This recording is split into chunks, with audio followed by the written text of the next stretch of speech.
انسانی زندگی کی خوبصورت اداؤں میں سے ایک انتہائی خوبصورت ادا انسانی چہرے کی مسکراہٹ ہے۔ مسکراہٹ وہ لبوں پہ کھلنے والا خوبصورت پھول ہے جو لبوں سے کھل کر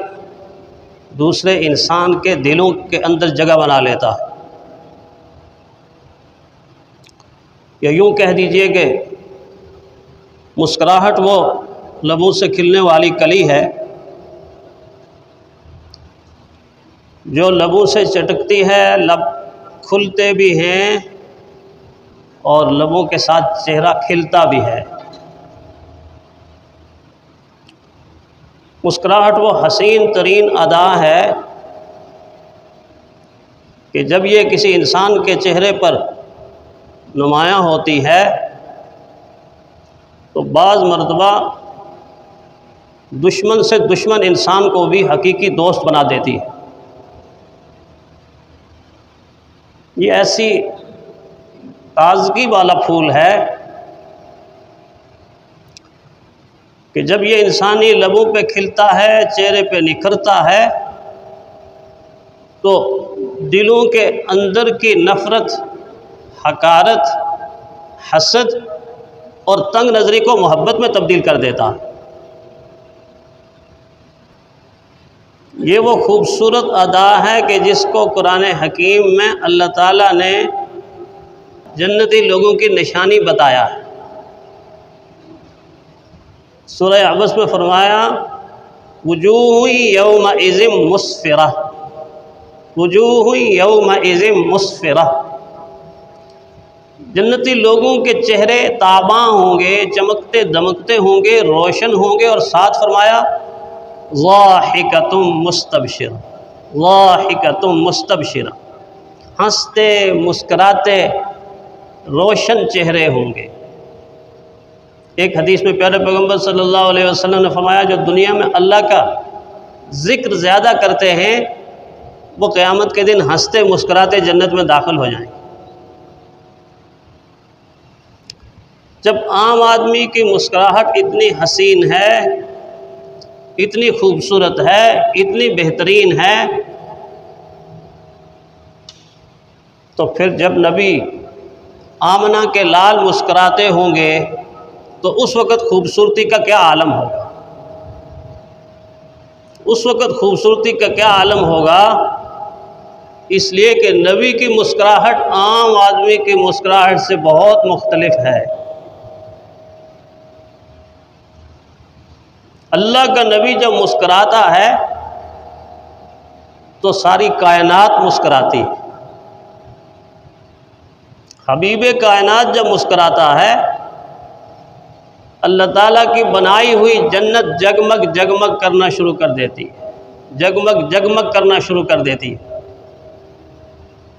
اس لیے کسی نے کہا نا کہ کس قدر ہے خوبصورت خوبصورت مسکرانا آپ کا، کس قدر ہے خوبصورت مسکرانا آپ کا، جاویداں ہر نقش پا ہے جاویدانہ آپ کا۔ فرمایا سرور کونین ہیں لیکن ہے بستر ٹاٹ کا، سادگی بھی دیکھیے، سرور کونین ہیں لیکن ہے بستر ٹاٹ کا، سب گھرانوں سے مقدس ہے گھرانہ آپ کا، سب گھرانوں سے مقدس ہے گھرانہ آپ کا۔ اپنے پہلو میں سلا رکھے ہیں بو بکر و عمر، ہائے کیا منظر ہے روضہ انور کا منظر کیا ہے۔ اپنے پہلو میں سلا رکھے ہیں بو بکر و عمر، کوئی دیکھے تو صحیح یاری نبھانا آپ کا، کوئی دیکھے تو صحیح یاری نبھانا آپ کا۔ اور سینکڑوں صدیوں کی گمراہی سے چھٹکارا ملا، سینکڑوں صدیوں کی گمراہی سے چھٹکارا ملا،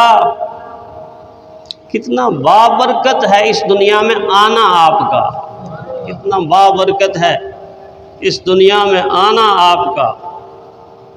پیارے پیغمبر صلی اللہ علیہ وسلم کی جہاں دوسری ادائیں صحابہ نے، ازواج مطہرات نے، اہل بیت نے، اہل ایمان نے محفوظ کی ہیں،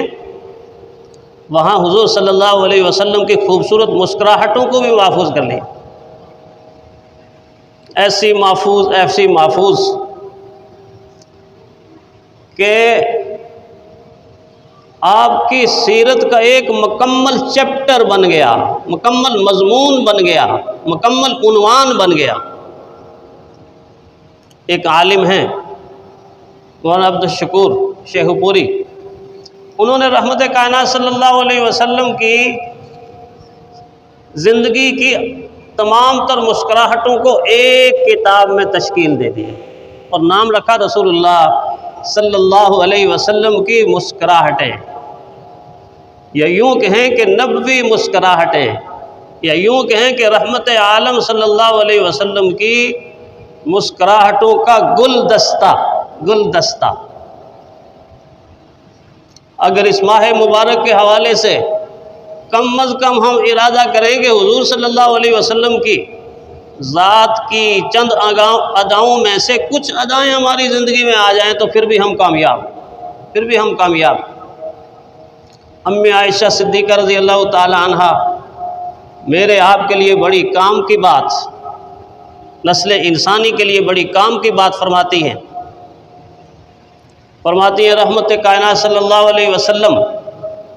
پر اگر باہر کی زندگی میں، گھر سے باہر کی زندگی میں کتنی مشقتیں تھیں، کبھی لوگ طعن و تشنیع کر رہے ہیں، کبھی برے القاب سے پکار رہے ہیں، کبھی راہوں میں کانٹے بچھا رہے ہیں، کبھی کوئی تکلیف، کس طرح ہوٹنگ ہو رہی ہے، کس طرح تضحیک ہو رہی ہے۔